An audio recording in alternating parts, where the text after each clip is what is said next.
ও সম্প্রচার মন্ত্রী জহিরুদ্দিন স্বপন বলেছেন, রাজনীতি কেবল ক্ষমতা উপভোগের মাধ্যম নয়, বরং মানুষের ভাগ্য পরিবর্তনের একটি পবিত্র প্রক্রিয়া। সকালে বরিশাল বিশ্ববিদ্যালয়ে শহীদ রাষ্ট্রপতি জিয়াউর রহমানের ৪৫তম শাহাদাত বার্ষিকী উপলক্ষে মাসব্যাপী বৃক্ষরোপণ কর্মসূচির সমাপনী অনুষ্ঠানে তিনি একথা বলেন। ঝিনাইদহে ৮ বছরের এক শিশুকে যৌন হয়রানির অভিযোগে মুদি দোকানিকে আটক করেছে পুলিশ।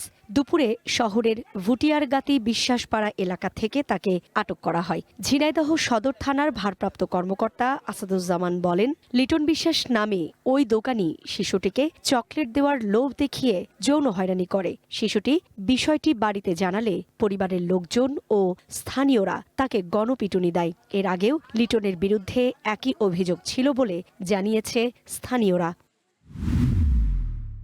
হাওরের নীল জল, নদীর সৌন্দর্য আর ভাসমান ভ্রমণের অভিজ্ঞতা এক ছাদের নিচে দিতে রাজধানীতে শুরু হয়েছে বাংলাদেশ হাউসবোট মেলা, যেখানে দেশের বিভিন্ন এলাকার শতাধিক হাউসবোট প্রতিষ্ঠান পর্যটকদের সামনে তুলে ধরছে তাদের কার্যক্রম ও সুযোগ সুবিধা। রাজধানীর আগারগাঁওয়ে পর্যটন কর্পোরেশন ভবনে চলছে 3 দিনের এই হাউসবোট মেলা।